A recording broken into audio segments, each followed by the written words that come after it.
Lord. Let's rise together and let's sing to the Lord.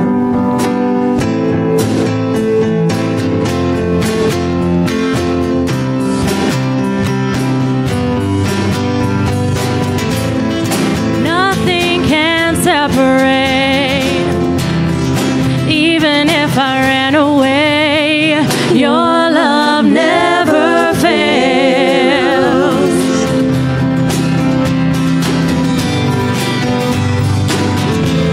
I know I still make mistakes, but you have new mercies for me every day. Your love never fails. You stay the same. Come on. You stay the same through the ages. Your love never changes. There may be pain in the night, but joy comes in the morning. And when the oceans rage, I don't have to be afraid, because I know that you love me. Your love never fails. Oh, your love never fails me. You're never gonna let me down. The wind is strong and the water's deep, but I'm not alone here in these open seas. Your love never fails.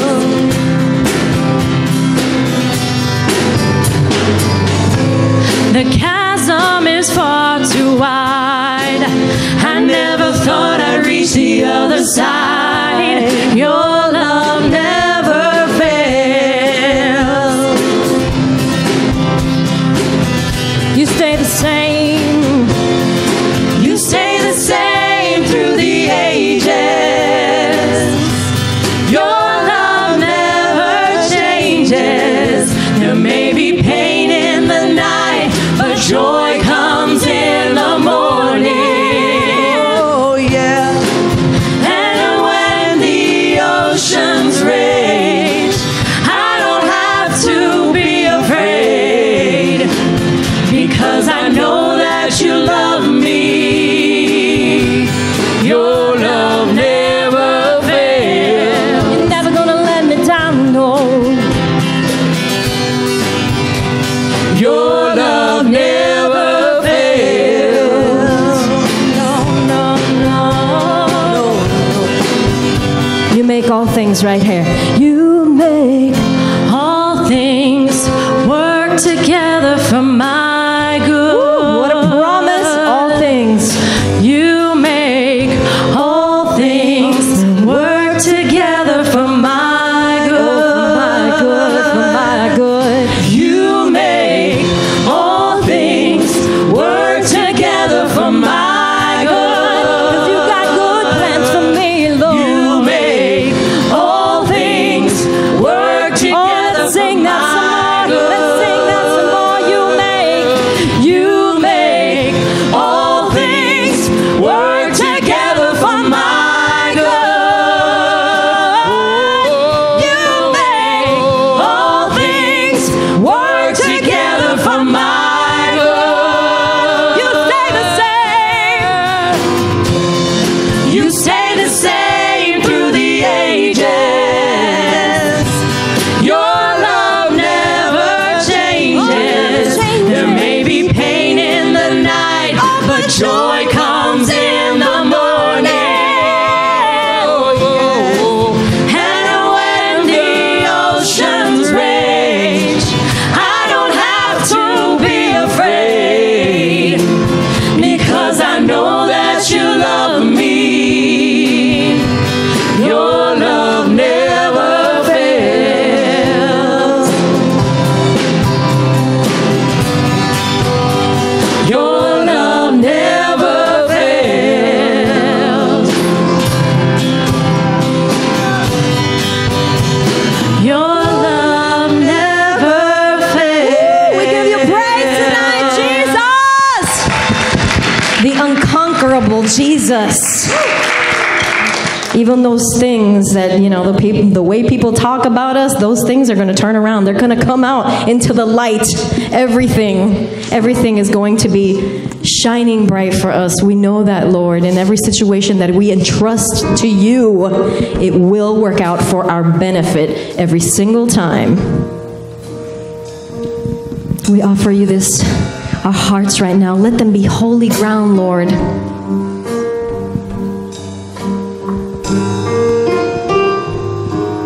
Show us your glory, Lord. Show us your glory.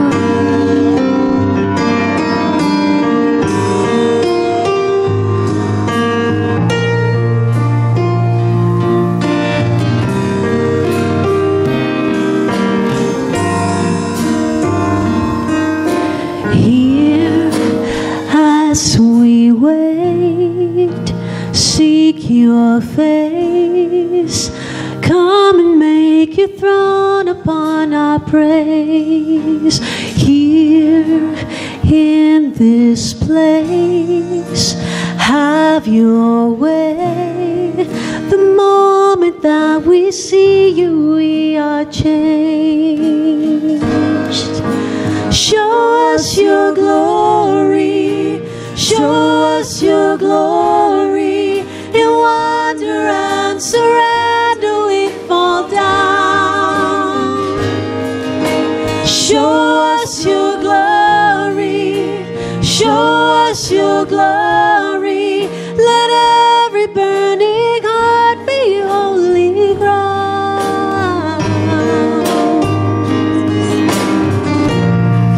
Holy ground.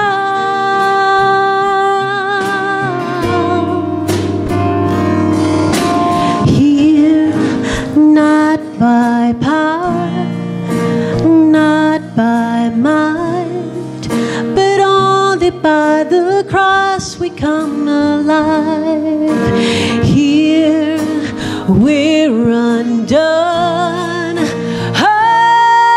overcome by heaven's love revealed before our eyes. Show us your glory. Show us your glory. In wonder and surrender we fall down. Show us your glory. Show us your glory. Let every burning heart be holy ground. Show us your glory. Show us your glory. In wonder and surrender we fall down. Show us your glory. Show us your glory. Let every burning heart be holy ground.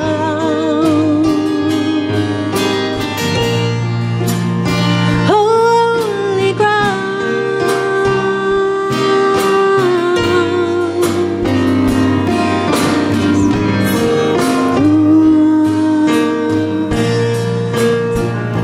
Holy ground.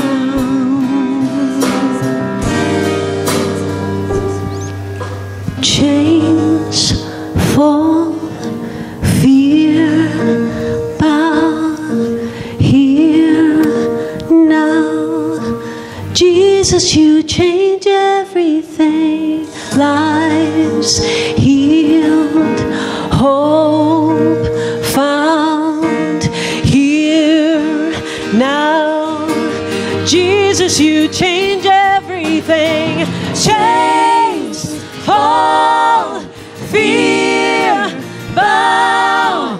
Here now, Jesus, you change everything. Lives healed, hope found. Here now, Jesus, you change everything. Chains fall, fear now. Here now, Jesus, Jesus, you change everything. Lives healed, hope found here now. Jesus, you change everything. Chains fall, fear bow here now. Jesus, you change everything. Lives healed, hope found here now. Jesus, you change everything.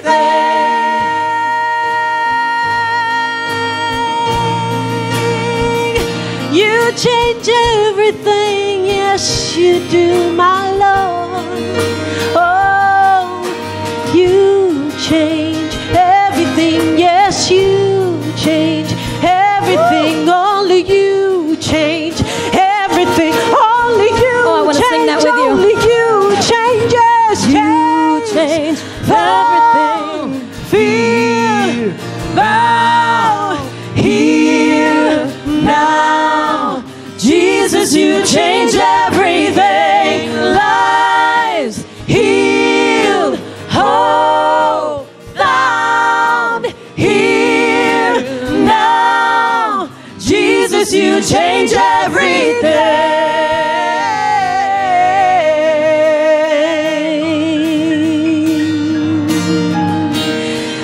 Yes, you change everything.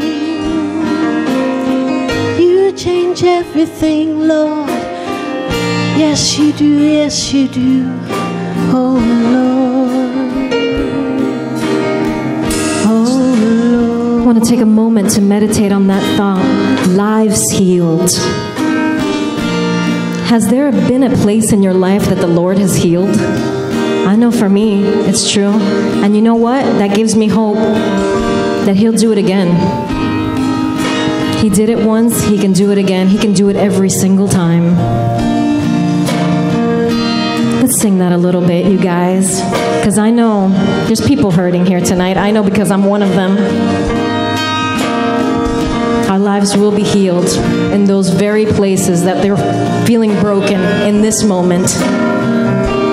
So we want to sing that right now because we know deliverance is coming. Lives healed, hope found here now. Jesus, you change everything. Lives healed, hope found here now. Jesus, you change everything. Lives healed, lives healed, hope is found here now. Jesus, you change everything. Lives healed, hope found here now. Jesus, you change everything. Jesus, oh Jesus, you make the difference, God. Oh, you make the difference, God. Oh Lord, we trust you. Oh Lord, we trust you. Even when it doesn't look good, God, you're gonna make it good, God. Oh, you will wipe away every tear. Oh, every tear will be wiped away. The ones you're collecting in your bottle, God. The ones that you see us cry. Oh God, even this week, Lord, those tears are yours. Oh, those tears are yours, God. And as we're in this attitude of praise, this is the perfect moment. I want to call Angie up here so that she has agreed to sing a song for us.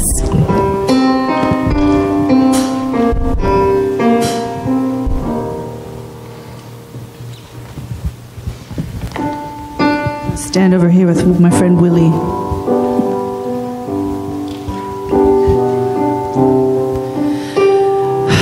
Talk about the greatness of our God.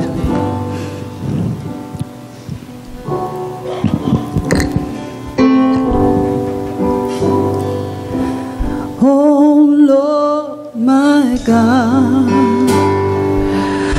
When I in awesome wonder consider all the worlds thy hand hath made, I see the stars, I hear the rolling thunder, thy power through all the universe display.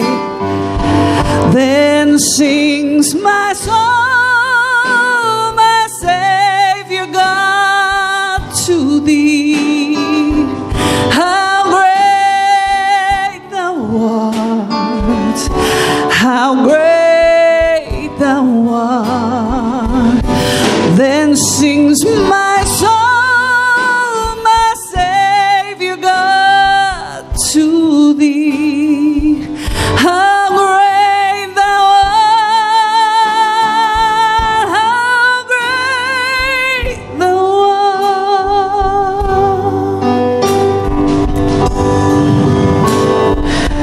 art. When I think of God, that His Son not sparing sent Him to die, I scarce can take it in, that on that cross, my burden gladly bearing, He bled and died to take away my sin. Then sings my soul, my Savior God, to thee. How great thou art, how great thou art. Then sings my soul, my Savior God, to thee. How great thou art, how great thou art. When Christ shall come with shout of acclamation and lead me home, what joy shall fill my heart. Then I shall bow with humble adoration and then proclaim, my God, how great thou art. Then sings my soul, my Savior God, to thee. How great thou art, how great thou art. Then sings my soul, my Savior God, to thee. How great thou art, how great thou art, how great thou art, how great thou art.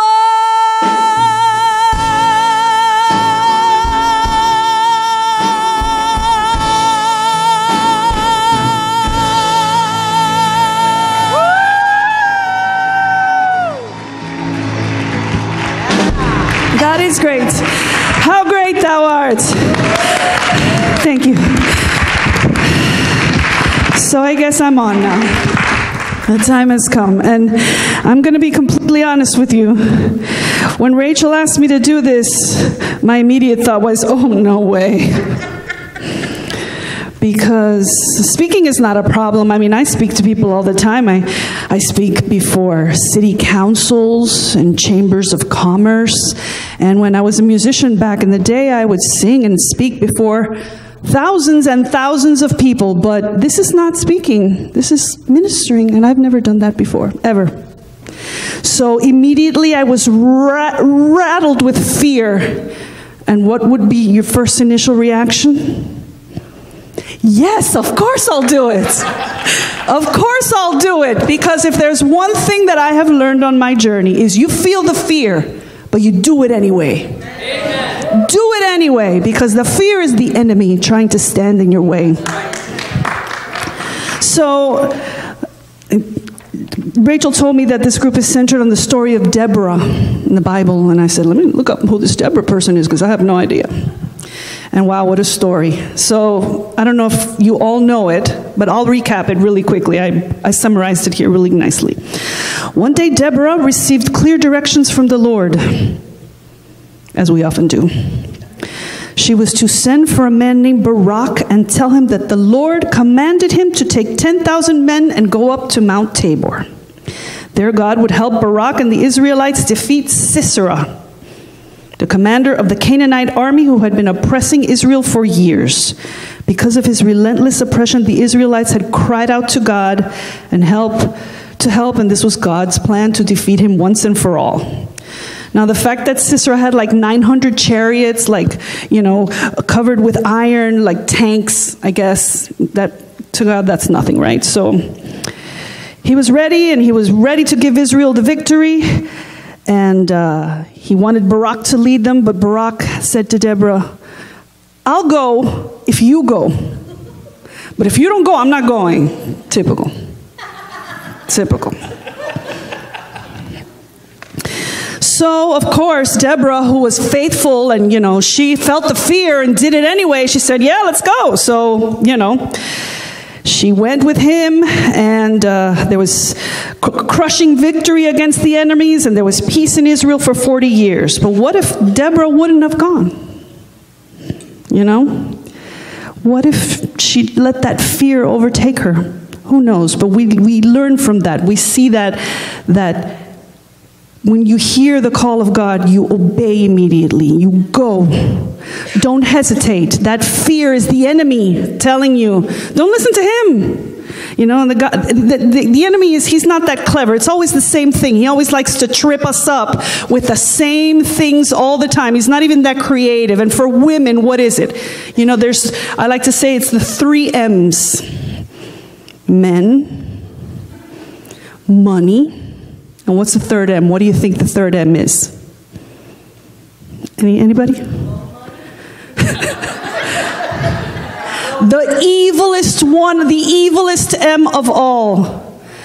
The mirror. Yeah. Those are our iron chariots. So, the thing is that so often we wrap up our value in what these 3 things say to us. And sometimes their voice is so loud that we don't hear the voice of God. Or we think we don't hear the voice of God. We pretend, because it's always there. So let me share a little bit of truth about me. Some of it is not pretty. It's not. So about 22 years ago, I found myself in a very successful songwriting career. I was part of a wonderful team, and we would just churn out these hits all the time. I mean, we were there, day and night. There were some incredibly talented people, but there was one that stood out. To me, he was the most talented of all. And I was immediately overtaken. And we were inseparable. And we wrote songs, and we played music, but he was unavailable in every possible way. Every possible way. And I know what God has to say about that. I was like, oh no, this is too perfect. We're just so made for each other. And we're so, perfect for each other. And everything was going so well. And I couldn't keep away from him. But he was only wonderful when he was alone with me. Because when there were other women around, he would flirt with them. He would prey on them right in front of my face. God was saying, come on, what's wrong with you? Look what he's doing. I didn't hear any of it.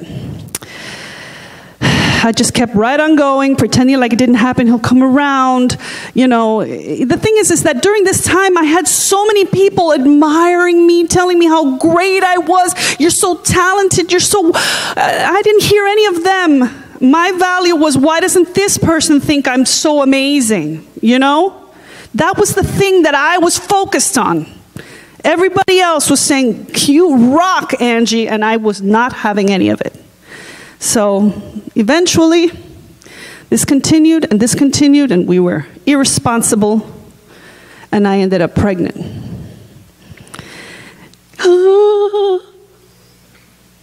Gasp! My world came to a screeching halt. This was not anything that I ever would have imagined for myself.